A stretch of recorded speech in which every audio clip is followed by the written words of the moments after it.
Hi everybody, welcome in. I hope that you're all doing well. So today's subject is a little bit controversial to say the least, but it is something that needs to be voiced. Today when we think about magic, we think about a magician or an entertainer standing up on stage um, doing some magical card tricks, right? But what I'm talking about is an older magic, magic with a K, the one that is powerful and hidden in folklore and myth. The stories of warlocks have been around for centuries, and the stories are aged into many magical tales. So, what exactly is a warlock? According to ancient folklore, right, they were mostly men. They were often portrayed as dark figures who practiced the dark arts and witchcraft.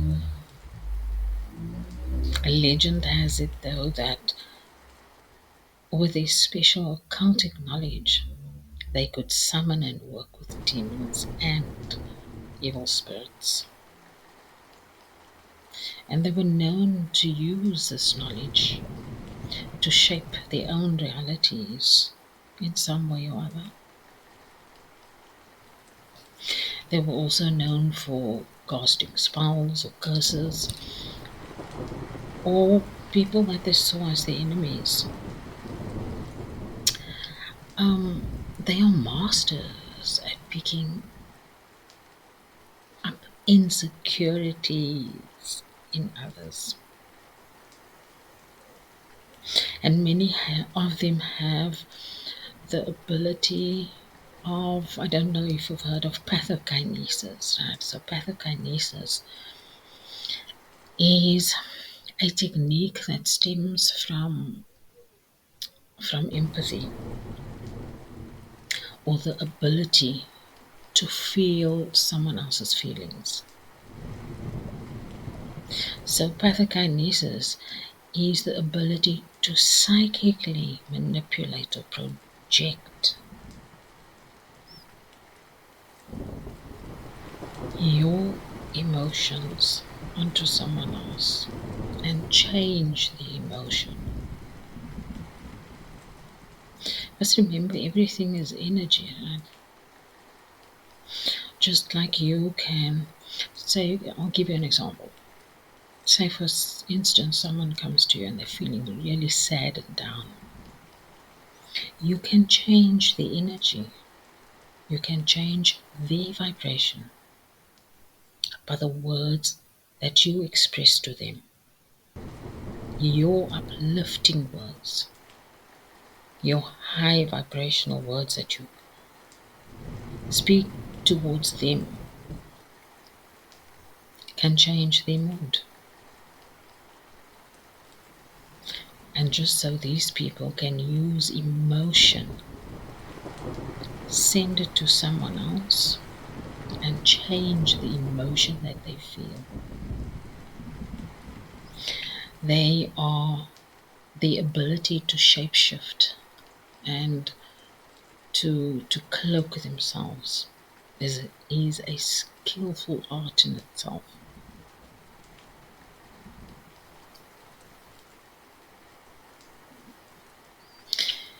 Many of them are extremely magnetic.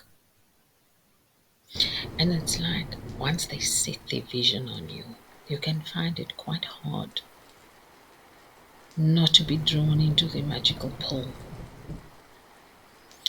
And if you haven't gone through something like that, then you wouldn't really understand. But to those who have, I know you understand what I'm saying? And the magnetic pull that they have, it comes from an overpowering self-belief and self-absorption, because that is their power. And you'll find that they kind of focus on, they can see your insecurities because they know their own power of self-belief and self-absorption. So they can see, there's something in you where perhaps you don't believe in yourself. You don't have enough self-worth or self-love. And that is why they can see it in you. Many of them have a distinct feature, or maybe even a specific tattoo. And why I'm actually bringing this up is not to scare anybody. It is for us to become observant and aware that there are things happening around us sometimes that are very profound, but because we aren't aware of it, it doesn't come into consciousness.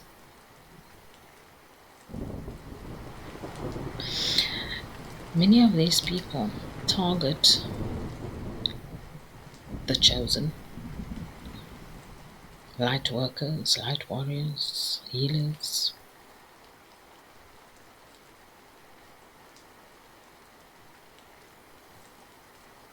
And they can actually become like a poison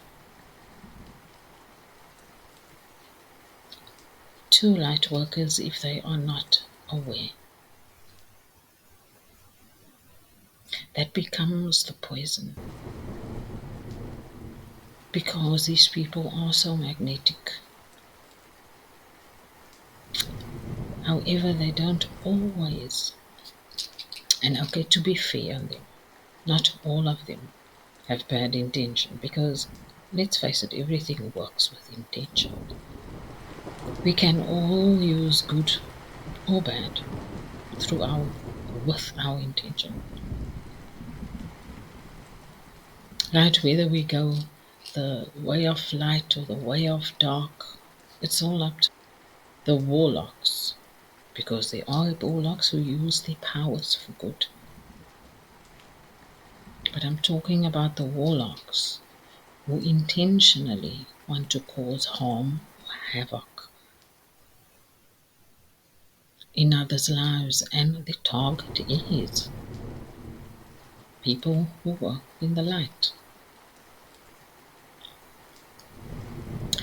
And it's like that is the light worker's poison. To be swayed off the path.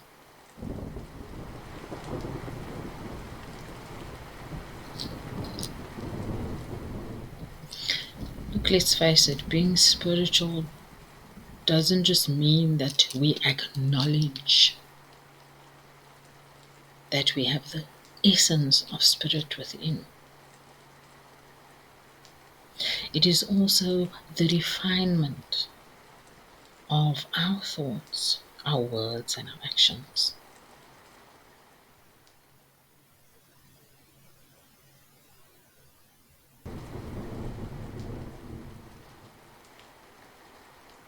And being open to be inspired by spirit.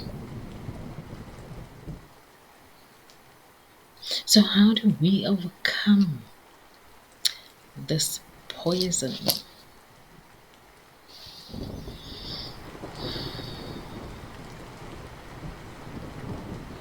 It is by being present in our connection with spirit.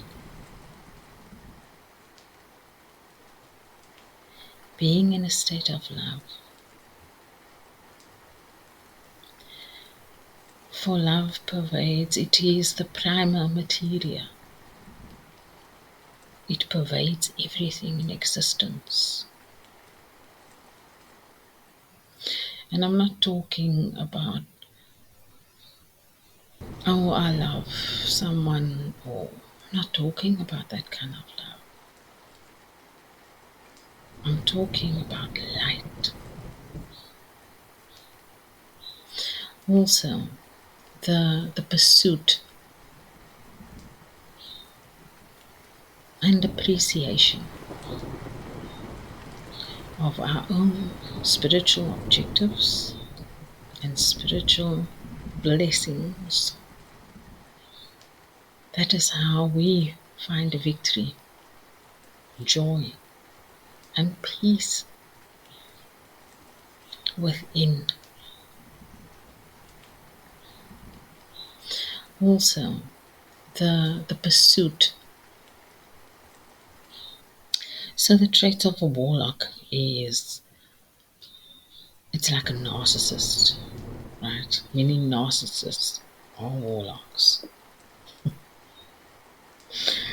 They might not realize it. Because a narcissist also is very much about the self. They always, right? They are very self absorbed. And that is their power.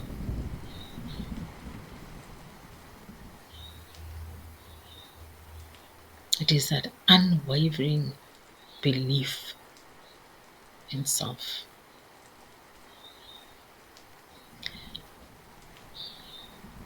That is their magnetism. Albeit a distorted one. Because self belief without empathy and compassion leads to narcissistic personality disorder. So, what I'm leading to here is that very trait of unwavering self belief is what makes them magnetic.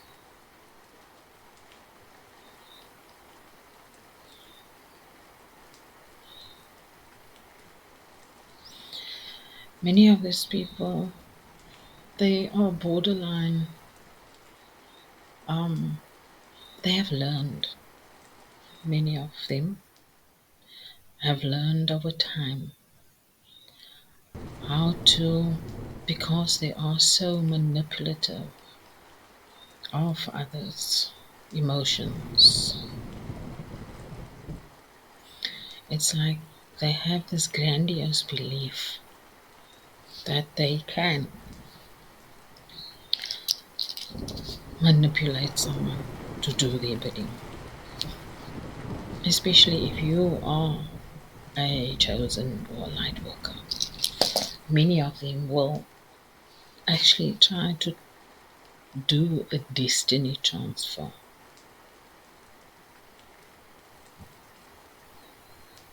As far as that is concerned, anybody taking your destiny cannot happen unless you give permission. And I'm sure none of you will willingly do that. Because once you are in that place where you are grateful for, where you have unwavering belief in your own intuition and in your sacred gift of discernment, that is when you stand in your power. And you can't be deterred by these warlocks or their magic.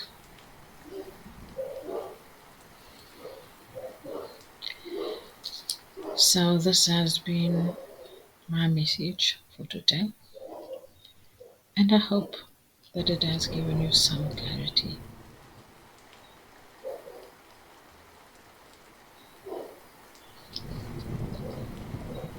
So from my heart to yours, I wish you peace, love and light.